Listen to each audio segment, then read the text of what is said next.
no proviene del Padre, sino del mundo. Y el mundo pasa y sus deseos, pero el que hace la voluntad de Dios permanece para siempre. Observe el versículo 15. No améis al mundo. Ahora entiendo que Dios es un Dios de amor. En 1 de Juan, capítulo 4, versículo 7, se nos dice, amémonos unos a otros porque el amor es de Dios. Todo aquel que ama es nacido de Dios y conoce a Dios. Y el versículo 8 dice, el que no ama no ha conocido a Dios porque Dios es amor. Entiendo eso. Es repetido en el versículo 11 del capítulo 4. Si Dios nos ha amado así, debemos también nosotros amarnos unos a otros. Es repetido en el versículo 16. Dios es amor y el que permanece en amor permanece en Dios y Dios en él. Entendemos eso, comprendemos eso. Dios es un Dios de amor y también debemos ser gente que es definida por el amor. El amor de Dios, el amor de los creyentes, es un tema a lo largo de la Escritura que conocemos muy bien. Si usted va al Antiguo Testamento, usted también encontrará que Dios es un Dios que aborrece como también ama. El Salmo 97:10 dice, los que amáis a Jehová, aborreced el mal. Eso establece el estándar. Si usted ama al Señor, hay cosas que usted debe odiar, ¿verdad? Digo, el amor define una actitud hacia uno que es única. Y cualquier cosa que está en oposición a eso debe ser aborrecido por la naturaleza misma del amor. Salmo 119:104. De tus mandamientos, dice el salmista, he adquirido inteligencia, por tanto, he aborrecido todo camino de mentira. Salmo 119:113. Aborrezco a los hombres hipócritas, mas amo tu ley. Salmo 119:128. Estimé rectos todos tus mandamientos, pero aborrecí todo camino de mentira. Y después de nuevo en ese mismo Salmo, versículo 163, la mentira aborrezco y abomino, tu ley amo. El amor absoluto de Dios demanda un odio absoluto de las cosas que Dios no puede amar. Dios odia. De hecho, en Proverbios, un par de semanas atrás, mencionamos esto. Solo lo voy a retomar por un momento. Capítulo 6 de Proverbios y versículo 16, escucha estas palabras. 6 cosas aborrece Jehová, que aborrece Jehová. Y comienza con los ojos altivos. Y después la lengua mentirosa. Y las manos derramadoras de sangre inocente, y corazón que maquina pensamientos inicuos, y los pies presurosos para correr al mal, y el testigo falso que habla mentiras, y el que siembra discordia entre hermanos. Hay suficientes cosas que Dios odia. Malaquías 2:16 dice que Dios odia el divorcio. Isaías 61:8 dice que Dios odia la impiedad, simplemente de manera categórica. Lo mismo en Oseas 9:15. En Jeremías 44, versículos 3 y 4, Dios odia la idolatría, la adoración de cualquier cosa o cualquier persona que no sea el mismo. Amós 5:21 dice odio la hipocresía. Apocalipsis 2, Dios odia la religión falsa. Dios es un Dios de amor, lo cual demanda que Él odie cualquier cosa que se oponga a esas cosas que Él ama. Entre más ama usted a Dios, más odia usted las cosas que lo deshonran. Entre más ama usted a Dios, más odia usted esas cosas que se oponen a Él. Entre más ama usted a Dios, más odia usted esas cosas que blasfeman su nombre. Somos llamados a amar, pero también somos llamados a no amar. Regrese al versículo 15 de 1 de Juan 2. No améis al mundo, ni las cosas que están en el mundo. Este es el amor que Dios odia, que Juan quiere que entendamos. Sí, debemos ser definidos por amar a Dios. Regresa al capítulo 2, versículo 5. El que guarda su palabra, eso es obediencia. En este verdaderamente el amor de Dios se ha perfeccionado. Por esto sabemos que estamos en Él. Entonces debemos amar a Dios. Versículo 10. Debemos amarnos unos a otros. El que ama a su hermano permanece en la luz. Sí, debemos amar a Dios, sí, debemos amarnos unos a otros, pero también hay un negativo. No debemos amar el mundo. Ahí no es donde debe estar nuestro cariño. Si usted regresa a 1 de Juan, capítulo 4, y versículo 4, hijitos, vosotros sois de Dios y los habéis vencido, porque mayor es el que está en vosotros que el que está en el mundo. Lo cual quiere decir que hay una persona en usted y hay una persona diferente en el mundo, y sabemos quiénes son estas personas. En usted está el Espíritu Santo, en el mundo está Satanás. Los que son del mundo hablan del mundo, y el mundo los oye. Nosotros somos de Dios. El que conoce a Dios nos oye. El que no es de Dios no nos oye. En esto conocemos el espíritu de verdad y el espíritu de error. El espíritu de verdad es el Espíritu Santo, el espíritu de error, Satanás y todos sus sirvientes. Entonces, hay una distinción clara en los reinos. Hablamos de esto meses atrás. El reino de las tinieblas y el reino de la luz no comparten una plataforma en común. En el capítulo 5, Juan dice en el versículo 4, todo lo que es nacido de Dios vence al mundo. Y esta es la victoria que ha vencido al mundo, nuestra fe. ¿Y quién es el que vence al mundo? Sino el que cree que Jesús es el Hijo de Dios. Hemos vencido al mundo. Somos distintos del mundo. El mundo no nos escucha. No podemos esperar o opinar en el mundo y hacer que hagan lo que nosotros pensamos que deben hacer. Con toda la fuerza política que los, entre comillas, cristianos de a la derecha puedan querer acumular, el mundo, por definición, pertenece a Satanás y no escucha la verdad. No somos del mundo, hemos sido librados del mundo, del reino de las tinieblas al reino del amado Hijo de Dios.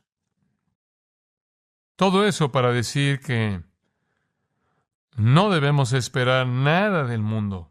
Si nos concede, ocasionalmente o incluso por un tiempo en la historia, cierta medida de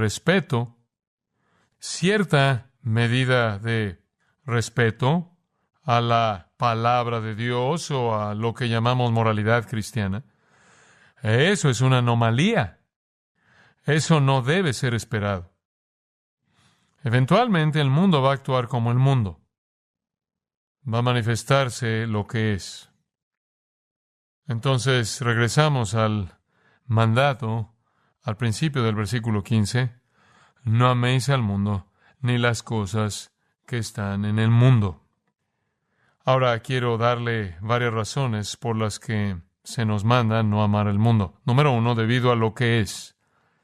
Debido a lo que es el mundo.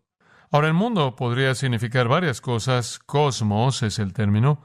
Podría referirse al mundo físico. Hechos 17:24, sabemos que dice Dios hizo el mundo, el cosmos y todo lo que en él hay. Y debemos ver esa creación y darle gloria, ¿verdad? Entonces no es ese mundo el que debemos odiar. Ese mundo es una gracia común, ese es un regalo de Dios. Los cielos y el resto de la creación declaran su gloria. Podemos amar la expresión de Dios en el mundo y como creyentes debemos hacer eso. Esa es la razón por la que es tan importante no creer en la evolución. Porque usted no puede dar un reconocimiento sin nombre imposible por la magnificencia de la creación física a una ecuación que dice nadie por nada equivale a todo. Eso es locura. El mundo físico debe ser valorado y se le debe dar una medida de afecto porque es un testimonio de la grandeza y la gloria de la majestad de Dios. Podemos amar su creación. Podemos amar el mundo humano. De hecho, Dios incluso ama el mundo humano. De tal manera amó Dios al mundo que ha dado su Hijo unigénito. En el capítulo 2 de 1 de Juan y versículo 2, abogado tenemos, versículo 1, Jesucristo el justo, quien es la propiciación o la satisfacción por nuestros pecados, y no solamente por los nuestros, sino también por los de todo el mundo. Dios amó de tal manera al mundo que dio a su Hijo. Entonces el mundo que se nos permite amar y debemos amar es el mundo creado y debemos darle a Dios la gloria por la magnificencia de su creación. Nada me molesta más que oír a alguien hablar de la madre naturaleza No hay madre naturaleza. Dios merece toda la gloria y todo el reconocimiento. Y si usted quiere saber cómo fue creado todo el universo, lea los primeros 2 capítulos de Génesis y ahí está. Y solo hubo un testigo ocular y ese fue Dios y ese es el único relato que tenemos. Dice usted, bueno, ¿qué hay acerca de la ciencia? La ciencia no tiene nada que decir acerca de la creación. Absolutamente nada. Porque no fue un acontecimiento científico explicable por reglas que funcionan, que operan continuamente. Fue un milagro. Fue un milagro. Más allá de cualquier otro milagro, porque de la nada Él creó un universo entero. ¿Qué tipo de milagro es ese? Usted no lo puede explicar por la ciencia. Eso es ridículo. Pero usted puede darle la gloria a Dios por su creación. Y cuando usted reconoce a Dios como el creador, entonces tiene que reconocer a Dios como el dador de la ley, porque parte de esa creación es el sentido de lo que está bien y lo que está mal. Esa es la razón por la que los hombres huyen de Dios como el creador, no porque no les guste la idea de que un Dios creó, sino que no les gusta la idea de que ese Dios es su juez. Entonces, si podemos amar el mundo físico en el sentido de que vemos su belleza y le damos a Dios la gloria por él, y si somos llamados a amar el mundo humano como Dios mismo lo ama, y fue al grado de que Él de hecho envió a su Hijo al mundo. Juan 1:10, en el mundo estaba, y el mundo por Él fue hecho, pero el mundo no le conoció. Él vino al mundo que Él amó. Debemos seguir ese patrón. Él vino porque Él amó, y también debemos amar ese mundo de humanidad. Entonces, ¿cuál es el mundo que debemos odiar? No es el mundo creado, no es el mundo humano, es el sistema espiritual de maldad que opera en la esfera física. Es el sistema de maldad que se opone a Dios. Ese es un mundo en sí mismo. Y usamos el término mundo de esa manera aún en español. Podría decir yo el mundo y usted podría pensar que me refiero al planeta, yo podría decir el mundo y usted podrá pensar que me refiero a la población, o yo podría decir el mundo y usted podrá pensar que me refiero al mundo de los deportes, o al mundo de la economía, o al mundo de la educación. Simplemente significa un sistema, un cosmos, a diferencia de un caos. Un caos es desorden, un cosmos es orden. Algún tipo de sistema ordenado. Hay un sistema físico, hay un sistema humano y hay un sistema de maldad pecaminoso, satánicamente dominado. Escuchen las palabras de nuestro Señor en Juan 15:18. Si el mundo os aborrece, sabed que a mí me ha aborrecido antes que a vosotros. Si fuerais del mundo, el mundo amaría lo suyo. Pero porque no sois del mundo, antes yo os elegí del mundo, por eso el mundo os aborrece. Entienda eso. Usted está comenzando con la suposición equivocada si usted piensa que puede hacer que el mundo lo ame a usted o que admire las sugerencias que usted hace para cómo deben operar ellos.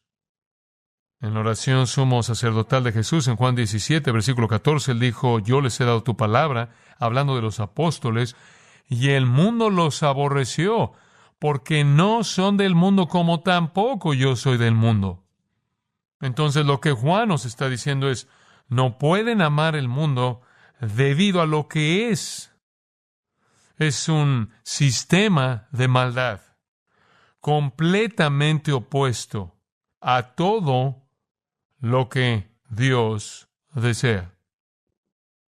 Usamos la palabra mundo de esa manera.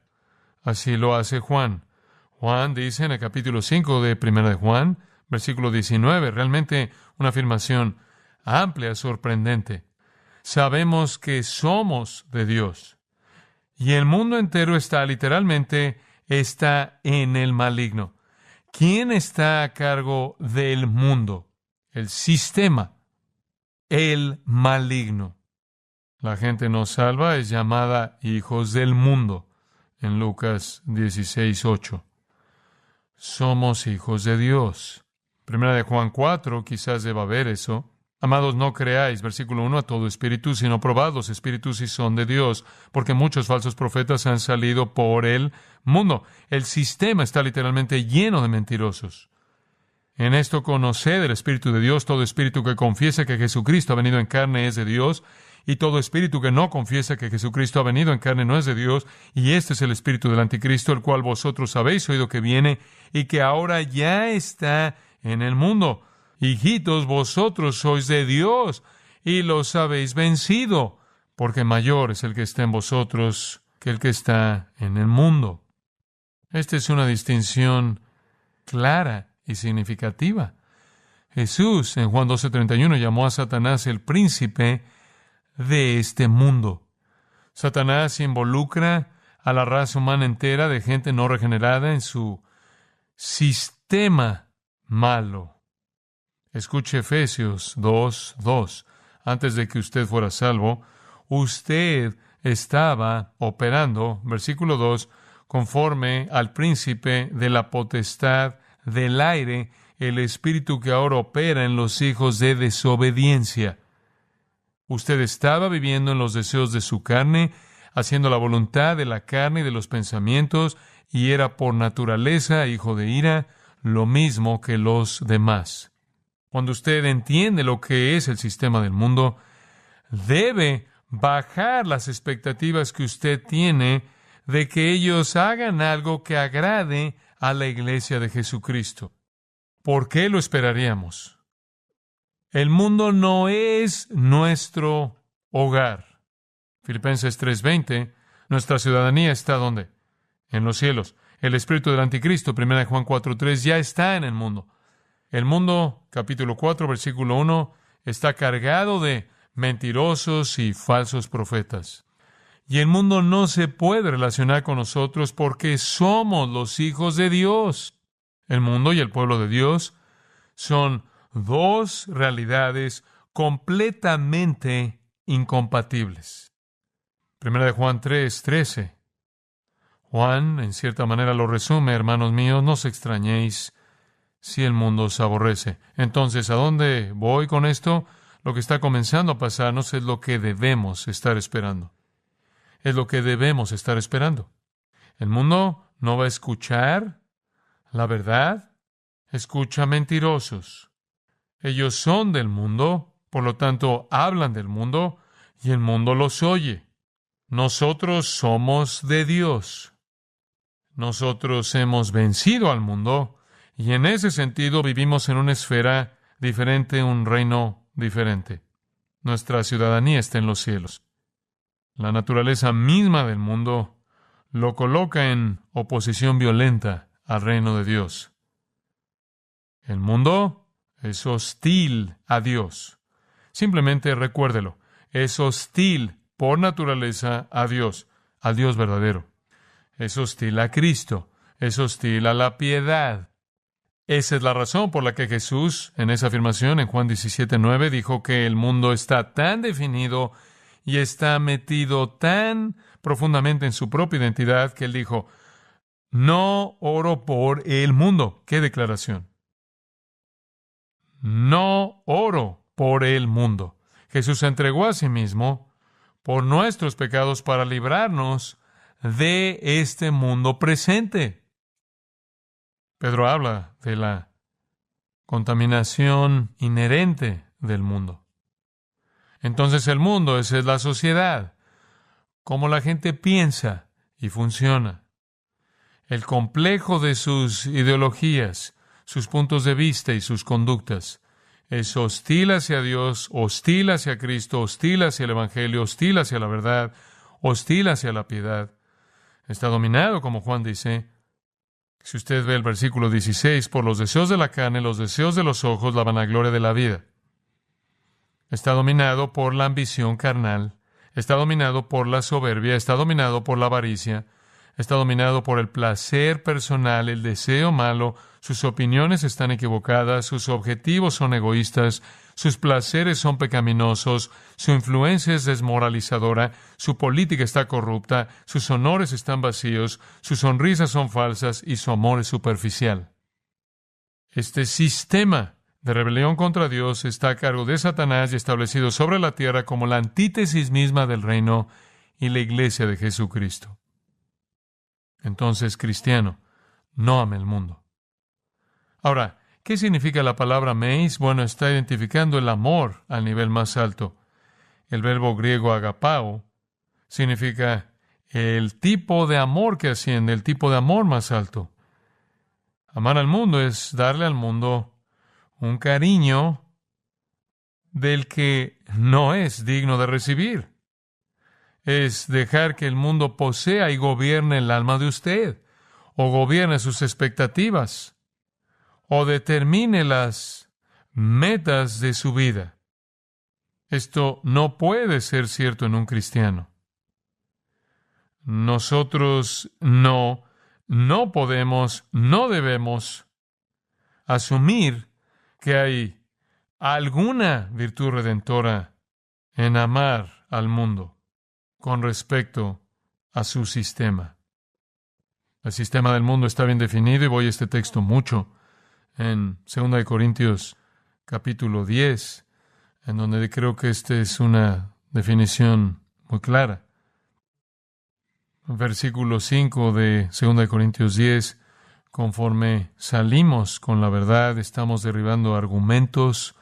Esas son ideas, logismos, ideas, pensamientos, filosofías, psicologías, teorías, religiones, cualquier conjunto de ideologías, y toda altivez que se levanta contra el conocimiento de Dios y llevando cautivo todo pensamiento a la obediencia a Cristo. Entonces, ¿qué es? ¿Qué es el ministerio? Es entrar en todas las mentiras, todos los inventos, todos los engaños que básicamente constituyen el sistema del mundo organizado por Satanás y traer la verdad para que podamos liberar a la gente y llevar cautivo todo pensamiento a la obediencia a Cristo. Eso es liberar a la gente de las tinieblas a la luz, del reino de las tinieblas al reino del Hijo amado de Dios. Entonces, no amamos al mundo debido a lo que es, y al decir, no améis al mundo, no le dé el cariño que usted tiene, no lo merece. Y eso significa no le dé sus preocupaciones. No espere nada más de lo que usted sabe que el mundo haría, y eso sería hacer lo que su líder quiere. ¿Y quién es su líder? Satanás. Entonces, ¿por qué esperaría usted algo menos? Le confieso que Satanás es sutil, y Satanás no quiere que todo mundo entienda sus estrategias totalmente para que él pueda cubrir la impiedad real, vil, hasta cierto grado, con cierta medida de conducta civil. Pero debajo de todo está Satanás y la blasfemia. Entonces no amamos el mundo debido a lo que es. En segundo lugar, no amamos el mundo debido a quienes somos. Regresemos al versículo 12. ¿A quienes somos?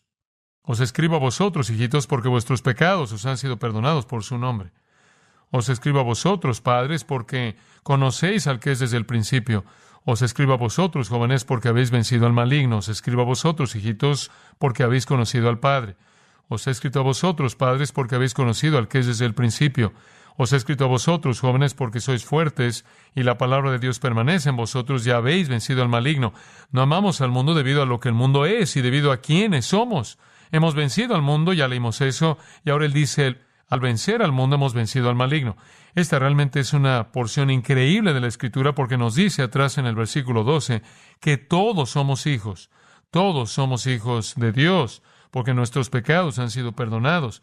Eso nos fue dado, ese regalo de perdón y redención y justificación, y junto con eso vino la adopción y nos volvimos los hijos de Dios por adopción, como también regeneración. Entonces, somos hijos de Dios totalmente, ya no somos hijos del diablo, a los que Jesús se refirió en Juan 8.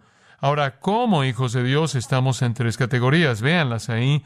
Hay padres, hay jóvenes y hay hijitos. Entonces, en el versículo 13, él habla de padres al final del versículo, y después él habla de niños apenas antes de eso y se refiere a los jóvenes. En el versículo 14, él habla de padres y jóvenes. Permítame resumirlo de esta manera, es bastante simple. Como cristianos, todos somos hijos de Dios, algunos de nosotros somos infantes. Y ese es el punto que él está presentando al final del versículo 13. Os escribo a vosotros, hijitos, porque habéis conocido al Padre. Eso es papi espiritual. Algunos de nosotros somos creyentes nuevos y solo conocemos al Padre. No conocemos mucho más fuera del Padre. Usted sabe que ha sido regenerado, nacido de nuevo, Dios es su Padre, Cristo es su Salvador y Redentor. Usted no conoce mucho más que eso. Usted tiene mucha vulnerabilidad. ¿Por qué? Porque los niños tienden a ser llevados ¿de qué? Todo viento de doctrina. Porque usted no tiene la fuerza para protegerse a sí mismo, no tiene el discernimiento. Entonces es fácil para los niños ser arrastrados en alguna forma falsa de cristianismo, alguna forma débil de cristianismo, y hay estos lugares grandes llamados megaiglesias en donde usted tiene en muchos casos a niños muy, muy débiles que han venido a Cristo y que están en la familia de Dios, pero carecen de discernimiento, y entonces son llevados por todo viento de doctrina que sopla, y son como un niño arrastrándose en el suelo que se mete todo a la boca. Usted debe salir de esa etapa lo más rápido posible, y esa es la razón por la que usted está aquí. No sé de dónde salió eso, gracias. Después él dice, os escribo a vosotros jóvenes, cuando usted se vuelve un joven espiritual, en el versículo 13 dice, usted ha vencido al maligno. ¿Quieres decir que como creyente puedo llegar a un punto en el que he vencido al maligno? Sí. ¿Qué significa eso? No significa que usted nunca va a pecar, porque el pecado viene de su naturaleza caída, pero lo que significa es que llega un punto en el que usted ya no es engañado por doctrina falsa. Eso es lo que dice en el versículo 14. Los jóvenes son fuertes, porque la palabra de Dios permanece en vosotros. Muy bien, conforme usted va de ser un infante, metiéndose toda la boca, llevado por doquier, por todo viento de doctrina, a ser un joven espiritual, significa que ahora usted entiende la verdad y puede defenderse a sí mismo contra las mentiras de Satanás. Usted repentinamente no va a meterse en una secta, porque usted es fuerte en la palabra. Y usted ha vencido al maligno en el sentido de que el maligno opera como un mentiroso, ¿verdad? Y un engañador. Y todos sus agentes son mentirosos y engañadores, Pablo dice. Entonces usted puede alcanzar un punto en su vida espiritual en el que su doctrina es sana y puede defenderse a sí mismo y protegerse a sí mismo. Y eso es lo que es ser un joven espiritual fuerte. Y después usted ama la doctrina sana y usted quiere pelear contra las sectas porque usted entiende la verdad. Y usted ya no es vulnerable a las mentiras de ellos. Pero ese no es el final del patrón espiritual. Él dice, versículo 14, os he escrito a vosotros, padres, porque habéis conocido al que es desde el principio. ¿Qué es eso? Como niño, usted es vulnerable debido a su falta de discernimiento. Como joven, usted es fuerte y ha vencido al maligno en el sentido de que usted ya no es tentado por mentiras y engaño porque su doctrina es sólida y sana de la palabra de Dios. Ese no es el final de su viaje. Usted debe ir más allá de la teología, conocer a Dios. Usted conoce al Padre. Esto es madurez espiritual, en donde no es solo la teología que usted tiene, sino que es su caminar con Dios, que ha ascendido a un nivel de intimidad y gozo y entendimiento que trasciende incluso la teología que usted tiene. Padre espiritual. Entonces, estos somos nosotros. Somos hijos de Dios. Algunos de nosotros somos bebés y algunos de nosotros somos jóvenes espirituales que hemos vencido al maligno y algunos de nosotros somos padres espirituales. Me encanta esta frase, que habéis conocido al que es desde el principio. Usted tiene un entendimiento de las realidades del Dios eterno y su naturaleza. Esto es lo que somos. Eso no tiene nada que ver con el mundo. Ninguno de los que son definidos en esos versículos como parte de esa familia podría amar al mundo. ¿Cómo podría usted amar al mundo? No es posible. Y esa es la razón por la que dice, de regreso al versículo 15, no améis al mundo, ni las cosas que están en el mundo. Si alguno ama al mundo, el amor del Padre no está en él. Si el amor del Padre está en usted, usted no puede amar al mundo. Pero parece como que somos engañados al esperar más del mundo de lo que deberíamos esperar. Ellos simplemente se están conduciendo exactamente de la manera en la que las Escrituras esperan que se conduzcan. Estamos en la familia de Dios. No amamos el mundo ni las cosas en el mundo. Si alguno ama al mundo, el amor del Padre no está en él. Esto es totalmente inconsistente con ser un cristiano. Entonces usted se pregunta a sí mismo, ¿cómo sé si soy un creyente verdadero? Si usted anhela cualquier libro más que la palabra de Dios, si usted ama cualquier canción más que las que dan honor a Cristo, si usted ama cierta gente más que a los creyentes, cualquier comunión más que a la iglesia, si usted ama cualquier actividad que la adoración, si usted ama cualquier esfuerzo más que el servicio a Cristo, si usted busca cualquier recompensa más que bien, buen siervo y fiel, entonces usted está siendo engañado. Esa es la razón por la que Pablo dice, poned la mira en las cosas de arriba, ¿verdad? Colosenses 3. No deje que el mundo, Romanos 12:2, no deje que el mundo lo obligue a conformarse a su molde. No sea engañado. No amamos al mundo debido a lo que es y debido a lo que somos. En tercer lugar, no amamos al mundo debido a lo que hace. Y escarbemos en mayor profundidad. ¿Qué hace? Incita a pecar. Está diseñado de esa manera. Está diseñado de esa manera por su líder, Satanás. Y el versículo 16 lo presenta de manera clara. Porque todo lo que hay en el mundo, esta es una declaración completa, cubre todo lo que hay en el mundo, los deseos de la carne, los deseos de los ojos y la vanagloria de la vida, no proviene del Padre, sino del mundo. Entonces, ¿qué son los deseos de la carne, los deseos de los ojos y la vanagloria de la vida? Simplemente son las categorías en las que el mundo busca tentarlo a usted. Esto es lo que el mundo hace. El cristiano habitualmente no va a amar al mundo, porque se opone a Dios y está diseñado para tentarlo a usted. Está diseñado para tentarlo hacia la pornografía, la inmoralidad, las mentiras, el engaño, el odio racial, dígalo lo que sea, división. Simplemente quiere incitarlo a usted. Se opone a Dios, genera pecado.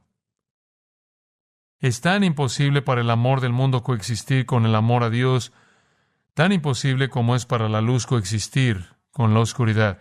Dejen de estar amando al mundo. Ese es un presente imperativo.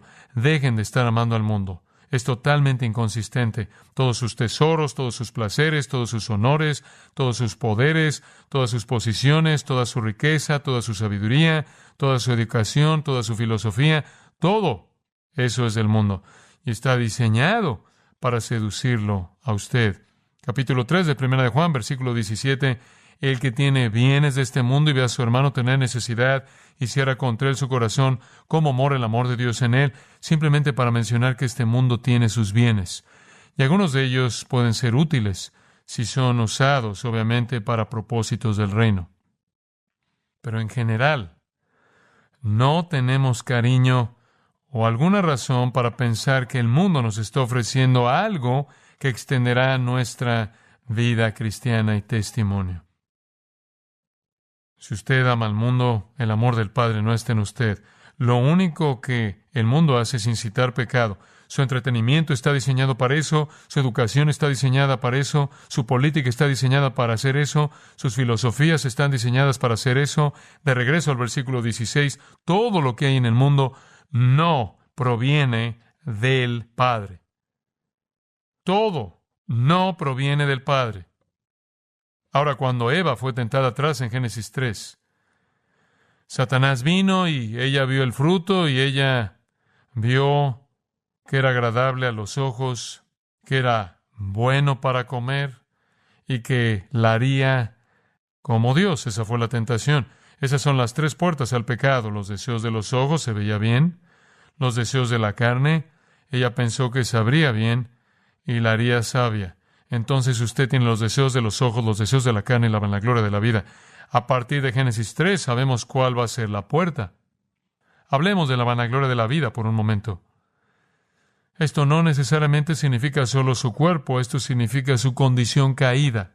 Los restos básicos de su naturaleza pecaminosa que estará con usted hasta que seamos transformados. Es un frente de batalla para el pecado. Y es muy fácil para usted ser torcido y pervertido al nivel de su carne caída. Dios provee alimento y le da a usted un mecanismo llamado hambre para que usted sobreviva. Pero el hambre, cuando es pervertida, se vuelve glotonería. La sed, cuando es pervertida, se vuelve embriaguez. El cansancio, cuando es pervertido, se vuelve flojera. El sexo, cuando es pervertido, se vuelve inmoralidad. Y las obras de la carne, ¿cuáles son? Podemos verlas en Gálatas 5. Esto es muy instructivo. Gálatas 5:19. Las obras de la carne, aquí están: adulterio, fornicación, inmundicia, lascivia, idolatría, hechicerías, enemistades, pleitos, celos, iras, contiendas, disensiones, herejías. ¿Se oye conocido eso? ¿Se oye eso como lo que usted ha visto en el último año y medio? Envidias, envidia de clases, envidia étnica, borracheras, orgías, escándalo salvaje en las calles y cosas semejantes a estas, acerca de las cuales os amonesto, como ya os lo he dicho antes, que los que practican tales cosas no heredarán el reino de Dios. Usted está viendo en nuestra descomposición social de esta nación: adulterio, fornicación, inmundicia, lascivia, idolatría, hechicerías, enemistades, pleitos, celos, iras, contiendas, disensiones, herejías, todo. Así opera el mundo. Es muy diferente de los siguientes versículos. El fruto del Espíritu es ¿qué? Amor, gozo, paz, paciencia, benignidad, bondad, fe, mansedumbre, templanza. Contra tales cosas no hay ley. Entonces ahí está el contraste entre el mundo y la iglesia. Cualquier cosa que es impulsada para satisfacer sus deseos carnales, sus deseos pecaminosos, viene del reino de las tinieblas. Usted no puede amar al mundo cuando eso es lo que hace. En segundo lugar, los deseos de los ojos. Lo veo, lo quiero. Si este no es el caso más severo de lo veo, lo quiero en la historia humana, usted no solo lo puede ver y quererlo, se lo pueden entregar en 24 horas. Estamos hechizados. La esposa de Lot lo vio y lo quiso, y fue convertida en una estatua de sal. Acán lo vio y lo quiso, y fue apedreado hasta la muerte. Sansón lo vio y lo quiso, perdió su vida. David lo vio y lo quiso, inmoralidad desastrosa. El Salmo 119:37 nos da instrucción muy importante: aparta mis ojos que no vean la vanidad. Aparta mis ojos que no vean la vanidad. El mundo está diseñado y todos sus mecanismos están diseñados para atraerlo a usted mediante los impulsos de su carne y mediante sus ojos. Me acuerdo cuando era niño, una frase que se quedó en mi mente por alguna razón. Un hombre estaba vendiendo un auto por televisión y él dijo: que tus ojos tengan un festín con esa belleza. No creo que un vendedor de autos diría eso en la actualidad. Es un poco anticuado. Pero eso es exactamente lo que son los deseos de los ojos. Es que sus ojos tengan un festín en algún placer temporal, apelando a sus deseos más bajos. Los deseos de los ojos podrían ser un poco más aceptables y un poco más sofisticados que los deseos de la carne. Pero usted puede ser seducido por lo que ve, y lo que ve pronto puede ir de ser los deseos de los ojos a ser los deseos de la carne. En tercer lugar, la vanagloria de la vida, vanagloria lasonea. Este es el que es pretencioso, este es el egoísmo, que es tanto parte de nuestra cultura a partir de décadas y décadas del culto a la autoestima, y después los educadores diciéndole a los niños que pueden ser lo que quieran ser. Quiero decirle algo: no puede. Si usted es lento, va a morir lento. Si es torpe, va a morir torpe. Si usted no puede con las matemáticas, usted va a morir sin poder con las matemáticas. Usted no puede hacer lo que quiere hacer. Siento decirle eso. Sé que eso es una decepción terrible. Pero ese tipo de mentiras convierten a la gente en dementes tratando de alcanzar algo para su propia exaltación, que está en una categoría que no es realista. La vanagloria de la vida toca toda área de la vida. ¿Quiere usted tener una vida que sea vista? ¿Quiere presumir su vida? ¿Acaso la Internet alimenta eso? ¿Acaso las redes sociales alimentan eso? La soberbia destruye todo porque menosprecia al resto de la gente. Destruye todas las relaciones porque las relaciones solo sobreviven cuando la gente es abnegada. Entonces hay 3 manantiales de maldad en el sistema del mundo: sensualidad, avaricia y soberbia. La sensualidad es la corrupción de la parte más baja del ser humano, la gratificación ilícita de sus deseos corporales. La avaricia es la corrupción de una parte más alta, una corrupción de una valoración legítima de la belleza, que se vuelve un abuso ilegítimo.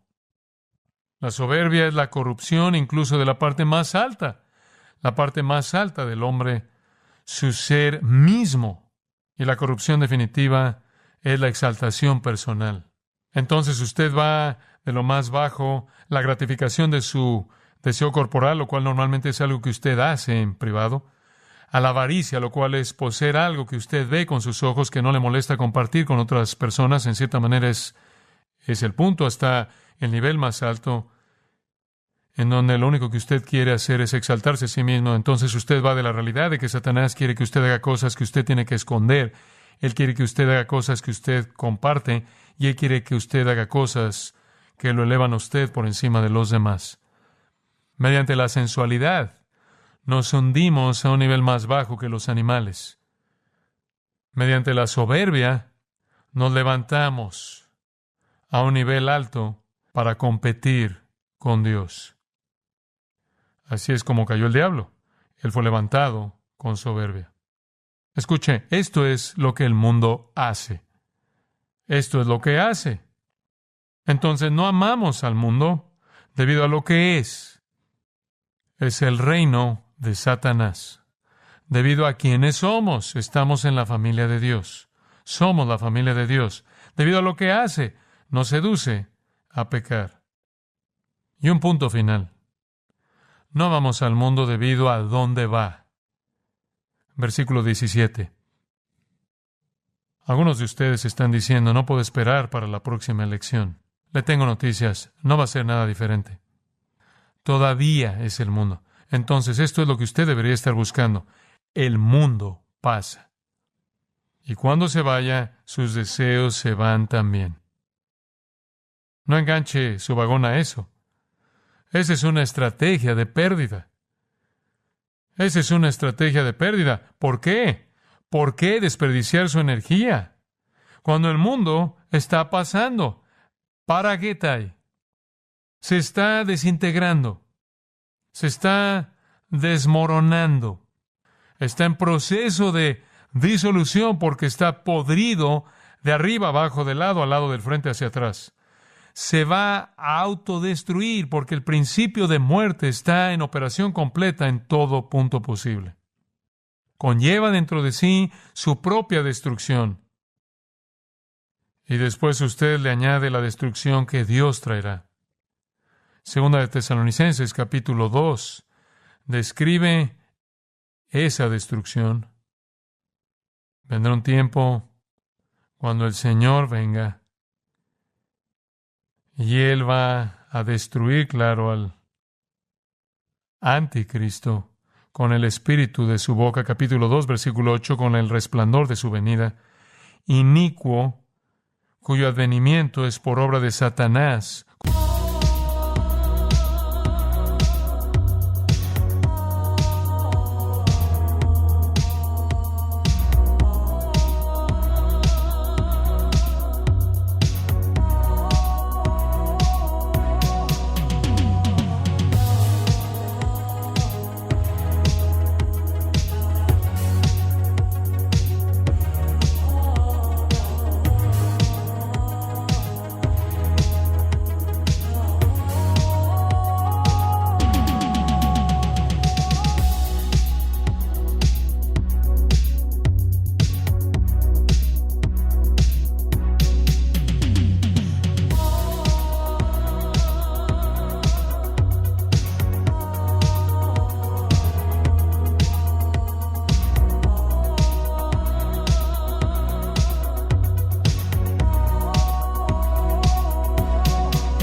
Michigan's tide. Neon dreams paint the city side by side. Got my boombox thumping, hairspray in the air. Tonight's the night, baby, anything can happen, I swear.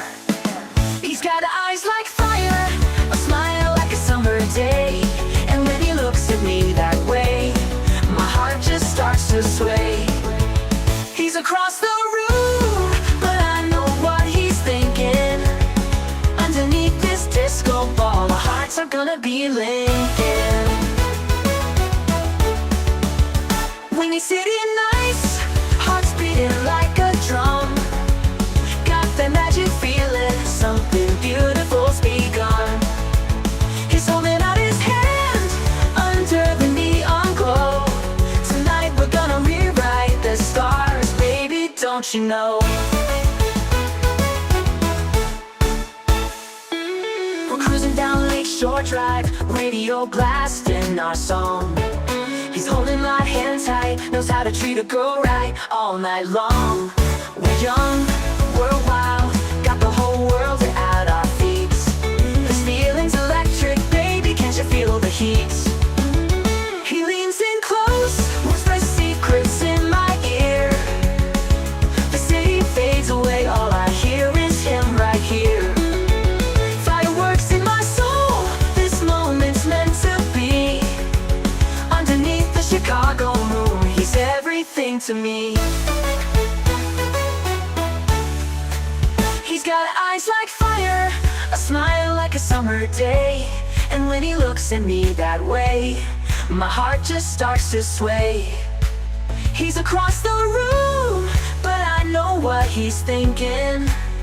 Underneath this disco ball, our hearts are gonna be linking. When he's sitting nights, hearts beating like a drum. Got that magic feeling, something beautiful's begun. He's holding out his hand under the neon glow. Tonight we're gonna rewrite the stars, baby, don't you know?